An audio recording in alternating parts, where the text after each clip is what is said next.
And I literally thought Fast X was going to be the most ridiculous movie I saw this summer. Boy, was I wrong. Let's get into it.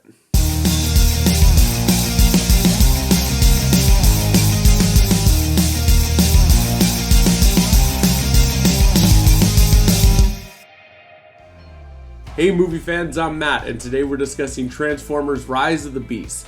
Now before I get into this film, I have to say that I am a massive fan of the 2018 film Bumblebee starring Hailee Steinfeld.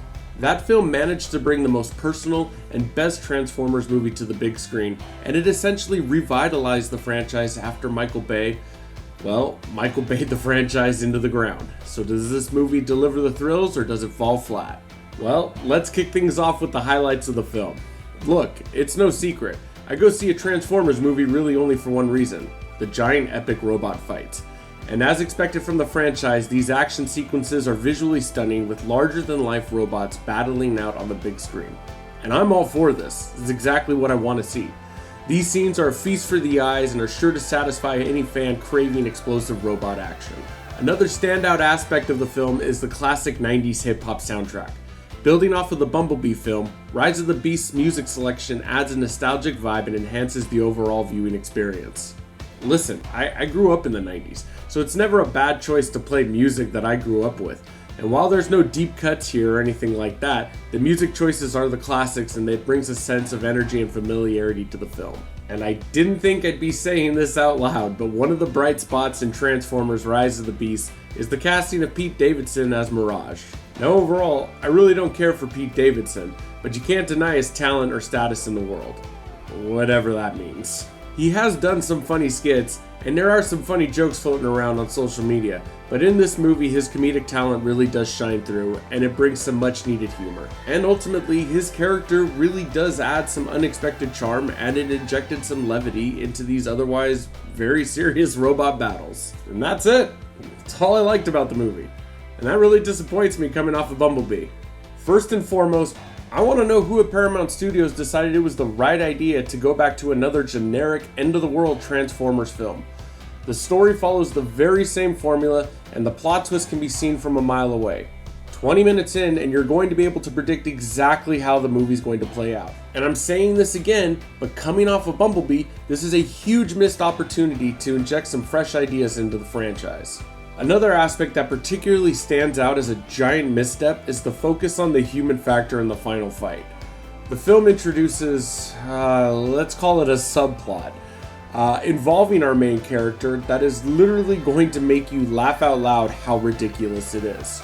It completely detracts from the main attraction, which is the giant robot fights. I'm not going to see a Transformers movie for the humans.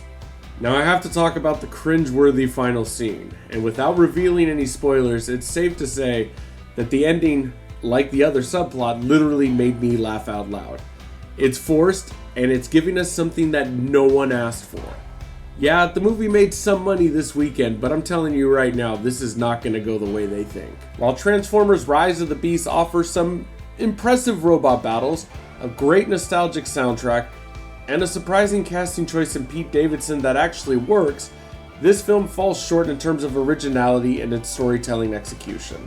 The overly predictable plot, the misplaced focus on the human factor in this movie, like we matter in a world of giant fighting robots, and an absolutely awful and cringe-worthy, inducing final scene all contribute to this movie just being not a good time at the theaters.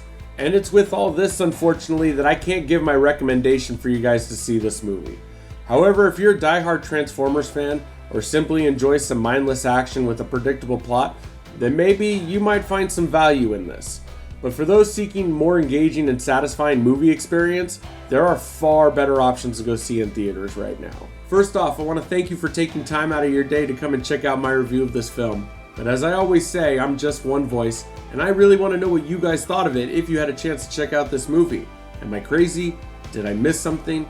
I'm always open to having discussions about the movies we love and the ones we hate.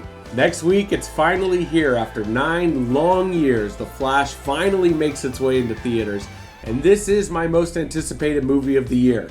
I'm a massive DC fan, and I've been looking forward to this film for a very long time. So thanks again for watching, and I'll see you guys at the theaters next week. If you enjoyed this review and want to see more, please hit that like button, subscribe to my channel. Don't forget to click the notification bell so you don't miss any of the future videos.